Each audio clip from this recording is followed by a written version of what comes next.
हिमाचल में नशे के खिलाफ सबसे बड़ी कार्रवाई। दो ऐसे तस्कर जो बार बार गिरफ्तारी और जमानत के बाद फिर उसी काले कारोबार में लौट आते थे, अब सीधे भेज दिए गए हैं जेल, वो भी बिना नए केस के ट्रायल का इंतजार किए। आखिर कौन है ये आरोपी, कैसे पुलिस ने इनके पूरे नेटवर्क पर नजर रखी और क्यों हिमाचल पुलिस अब जीरो टॉलरेंस की नीति पर पूरी ताकत से काम कर रही है। आज की इस रिपोर्ट में हम आपको बताएंगे कैसे कांगड़ा पुलिस ने नशे के खिलाफ बड़ा एक्शन लेते हुए दो कुख्यात तस्करों को निवारक हिरासत यानी प्रिवेंटिव डिटेंशन में भेज दिया और आखिर क्यों पुलिस को यह सख्त कदम उठाना पड़ा।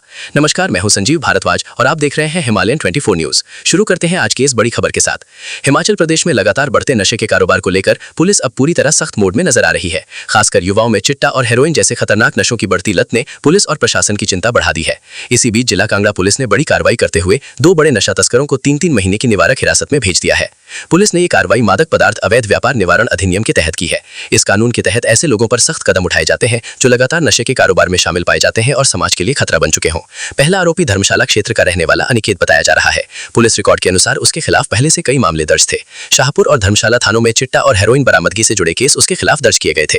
अब सबसे बड़ा सवाल ये उठता है कि अगर आरोपी पहले भी गिरफ्तार हुआ था तो फिर बाहर कैसे घूम रहा था और गिरफ्तारी के बाद भी आखिर नशे का कारोबार क्यों नहीं रुका। दरअसल पुलिस का कहना है कि आरोपी जमानत पर बाहर आने के बाद फिर से उसी अवैध धंधे में सक्रिय हो गया था।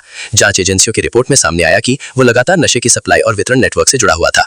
वहीं दूसरा आरोपी बैजनाथ के बीड़ क्षेत्र का रहने वाला सुनील कुमार उर्फ सोनू है। उसके खिलाफ भी एनडीपीएस एक्ट के तहत कई मामले दर्ज बताए गए हैं। बैजनाथ थाना में चिट्टा और हेरोइन तस्करी से जुड़े केस उसके नाम पर पहले से दर्ज थे। पुलिस के मुताबिक सोनू भी जमानत मिलने के बाद फिर से नशे के कारोबार में शामिल हो गया था। यही वजह रही कि पुलिस और खुफिया एजेंसियों ने दोनों आरोपियों की गतिविधियों पर लगातार नजर रखी। जांच में यह भी सामने आया कि दोनों आरोपी सिर्फ छोटे स्तर पर नहीं बल्कि सप्लाई नेटवर्क से जुड़े हुए थे, यानी नशे को युवाओं तक पहुंचाने की कड़ी में इनकी अहम भूमिका बताई जा रही थी। सोचिए, जिस हिमाचल को देवभूमि कहा जाता है, जहां लोग शांत और सुरक्षित माहौल के लिए आते हैं, वहीं अगर युवाओं तक चिट्टा और हेरोइन पहुंचने लगे तो इसका असर पूरे समाज पर कितना खतरनाक हो सकता है। इसी खतरे को देखते हुए जिला पुलिस ने दोनों के खिलाफ प्रिवेंटिव डिटेंशन का प्रस्ताव भेजा था। सक्षम प्राधिकारी से मंजूरी मिलने के बाद दोनों आरोपियों को 3 महीने के लिए जिला कारागार भेज दिया गया।